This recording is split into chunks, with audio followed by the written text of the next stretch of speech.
All right, Mr. Antonio, tell me how you became a journalist. Well, I started off. I attended the University of Central Florida. Was working in the Nicholson School of Communication to do human communications because I wanted, for me, I felt like I had a lot of strengths, but I also felt like my words and my writing and my thoughts were also great. So when I started there at Nicholson School of Communication, I started taking some journalism classes. I had a great professor, Professor Branson, a great guy. But to speak to how I became it, I entered a internship called Deceptive Speed University. That really was a college football website that you can still find today. Very popular, a lot of articles all the time that speak about college football, college basketball, really all college sports, but specifically those. And I had done an internship and I was able to really gain a lot of experience and knowledge on how to become a great journalist. And, when you become a journalist, there's a lot of things that come into being a journalist. It's not just reporting, but there's so many. When you start taking journalism classes, one of the first things they ever tell you is that your credibility is everything. So you have to always be credible. And so I think that, was something that, you learn and it was really big. I think once you start to realize how big of an opportunity you can have by being a good reporter, as far as being credible, really speaking to the people, really getting a good feel for how those people are, what they're feeling, true journalism work, really going out there firsthand, experiencing it, whether you're doing political things, covering the national news, whether you're doing your local station news on TV. So there's a lot of great opportunities in journalism. And so, I just wanted to take advantage, especially in a market here in the Central Florida area in Orlando, which is a pretty big market. It was great experience. And, Orlando UCF gave me a great basis of tools to have and a lot of opportunities, which really started with Deceptive Speed University. I got a lot of great experience with On the Spot podcasts by another great fellow, actually University of Houston, Mr. Greg Goods. UCF college, learning how to be credible, understanding writing, good grammar, good thoughts. A lot of people don't realize that good journalism is a lot of it is passion and having a passion to make a difference. All right. UCF basketball season, their team hasn't been too good. What do you think why do you think the reason is for that? And do you think there's any chance they can pull off a miracle, win the conference tournament? Well, it starts here right now. They got opportunity, so you never know. Just like head coach Coach Dawkins had said earlier today, anybody can beat anybody. You just have, it's always possible. Here's the reality: they have a nice little short, 4-game winning streak now. Go 5, 6, 7, 8. Can we push it? Can we extend those winning streaks? UCF, I tell you what, since that year that we went and lost to Duke about 2 years ago. It's been difficult. It's been difficult for UCF, but there's a lot of optimism. It's a program that is building. As far as basketball wise, right now going into the NCAA college tournament, anything is possible. Again, if you win the conference, you're in, right? So win the conference. Let's see what can happen. Houston is the best in the conference, so it's going to be tough to beat them. If I'm honest with you. I don't see that happening. I think it's going to be really hard to do. But coming from a coaching perspective, you have to attack it in a way that you're going to win. All right. So when I say I don't think it's going to happen, in retrospect, the big picture, it's going to be difficult. Can it happen? Absolutely. Will it happen? Probably not, but it's possible. UCF men's basketball hasn't been great. The women's basketball team has been fantastic. Only 2 losses on the season heading into the conference championship play. and then going to go deeper into the NCAA March Madness for the women's. So the women's team really is a team right now for us on campus that's really getting all the hype. The men's team obviously getting the hype because they have an opportunity still to do something special, but it's difficult, right? It's difficult when you have a losing record, you're not playing great.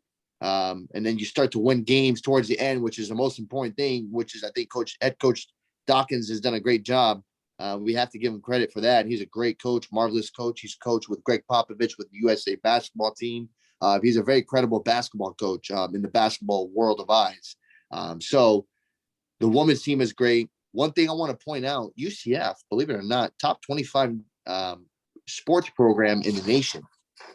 So that's big. That's really nice to see as far as across the board, which we're talking all the women's sports, all the men's sports. So top 25 athletic program in the nation.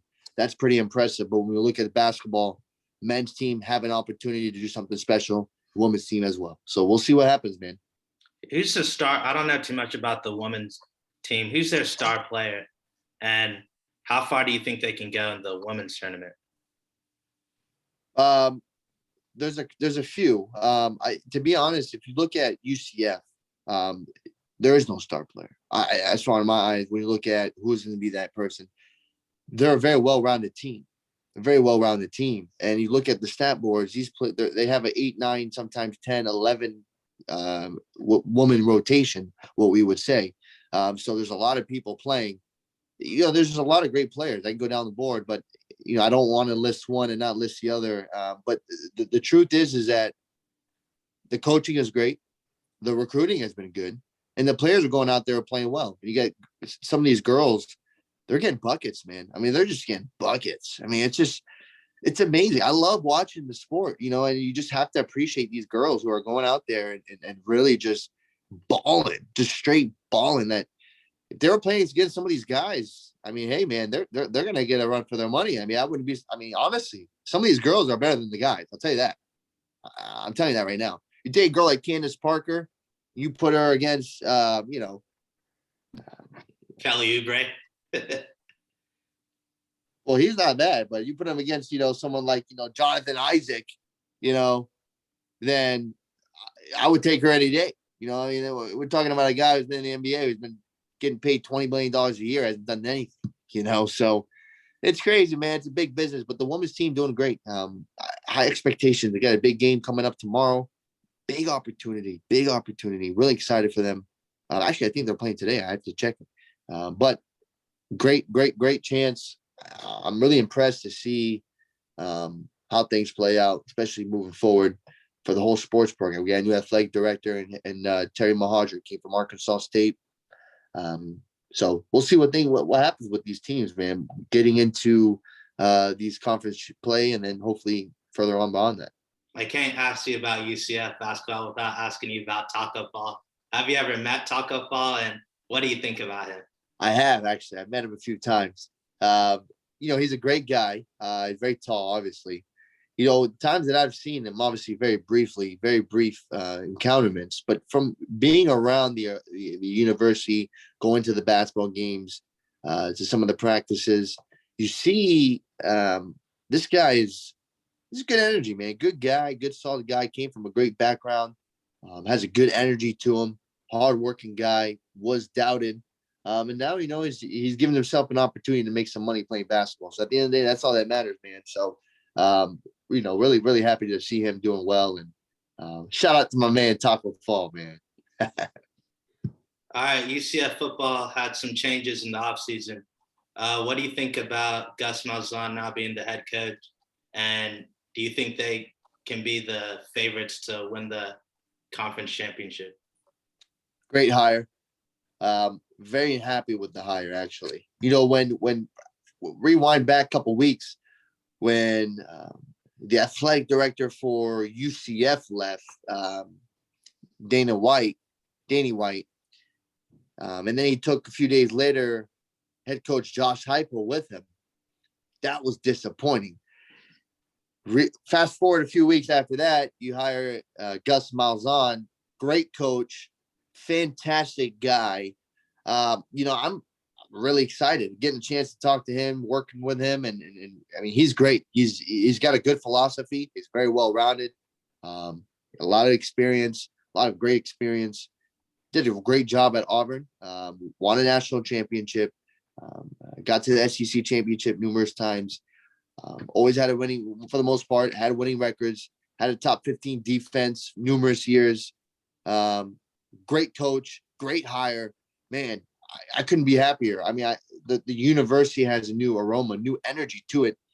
And it's really just now you're seeing the expectations are going higher actually than before. Josh Heupel was a good coach, had his faults, but was a good coach.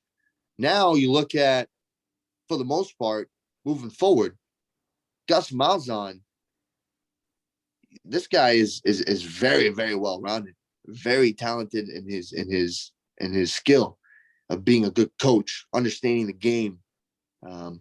He's a very well-rounded guy. That's my most, the best thing that I can say about him, because he knows the game so well. He's an offensive guy first, but he's always had a top 15 defense numerous years. When you get to the top 10 defense, we're even better. So expectations are high. Getting into the conference championship is always going to be the expectation for UCF, I think, moving forward. And I'm expecting at this point New Year's 6 bid.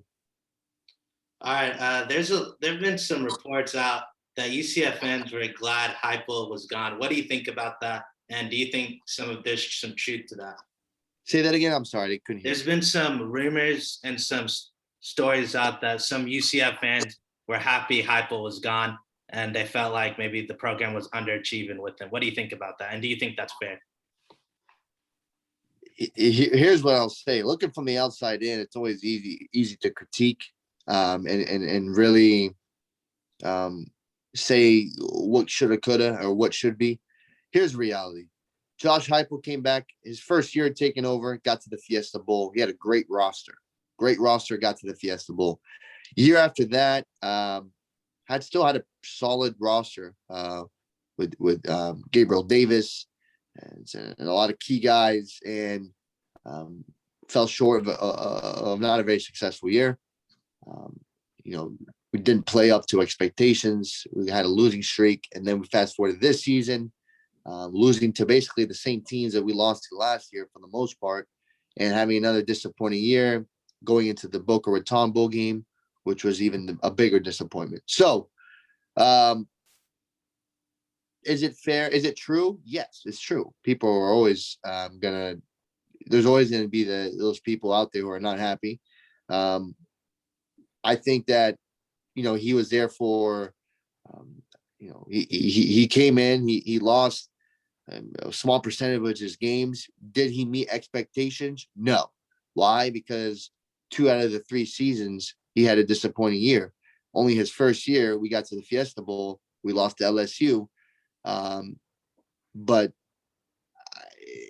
it's tough, man, because you always want to wish good for these people, but this is a profession that's strictly business. And if you're not winning, you're not living up to the expectations, you're not doing what you were hired to do, which is to win, then things get complicated. Then it becomes business. And that's really what it comes down to. College football is a business, biggest business in the sport industry.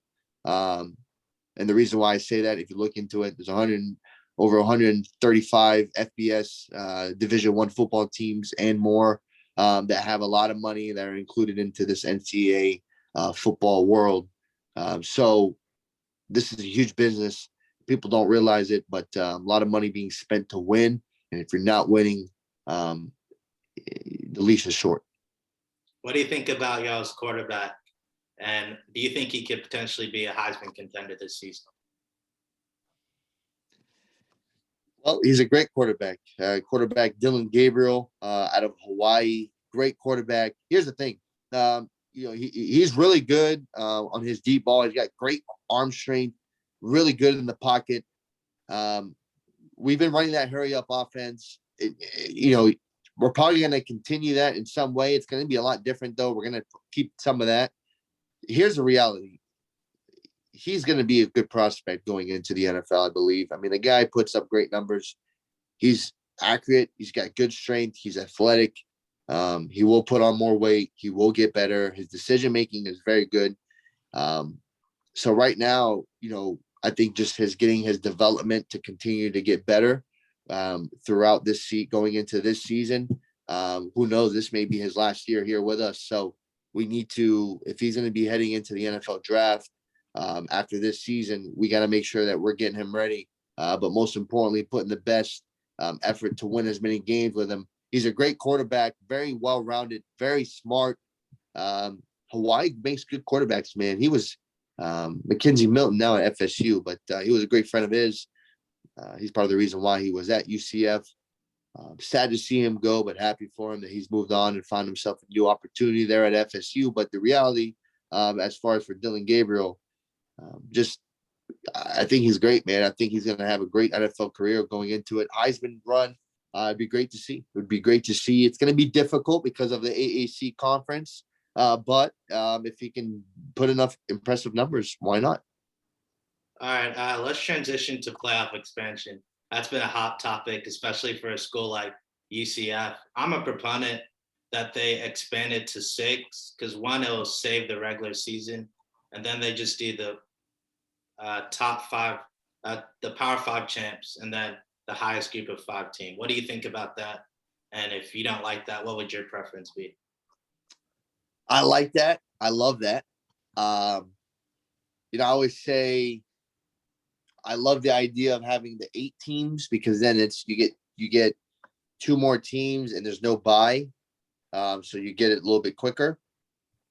I understand they don't want to make the season too long. That's the problem with college football, right? They don't want to make the season too long. There's a lot of money at stake. NFL has their own rights. They can't extend it too much. So it's hard. I get it. It's difficult. But sometimes the light that was me. It's good. Sometimes the light does that. Yeah. I was just random. I'm at 3%, so we got to hurry up. I'm sorry, man. All right, okay. But back to what I was saying, though. I mean, the opportunity is there. The opportunity is there. We'll see what happens, man. We'll see what happens. All right. Last quick thing. Why do you think the Dallas Cowboys did not overpay for Dak? Well, he's a great. Listen. You lose him, who are you going to get? They pay him a lot of money. He bet on himself. I'm happy for him. Would I pay that much for him? No, I wouldn't pay that much for him, but it's not overpaid because I think he's a proven winner. He's shown that without him, the Cowboys are nothing. And right now, if they want to win anytime soon, they're going to need a quarterback. And I think their best option is to keep Dak Prescott. I think they made the right decision. I think they overpaid because they have so much more needs. I would have just given him the franchise tag. I know he would have been mad and all that, but it's really risky because we don't know how good he's going to be coming off that injury. And with him, they were an 8-8 team anyway. So I think that's what they're going to be next year. And, but it'll be interesting to see what ends up happening. We'll see what happens, man. I'm looking forward to it. I know you are. Hey, man, right now, great opportunity. Let's see how things play out. The college basketball tournament's going to be very, very interesting for both women's and men's. And then heading into spring football for football, a lot of things are going to be happening in the college football world. You're going to see a shift. And when I mean that, I mean it, a shift in the top 10 this year. It's going to be a lot different than it was last year.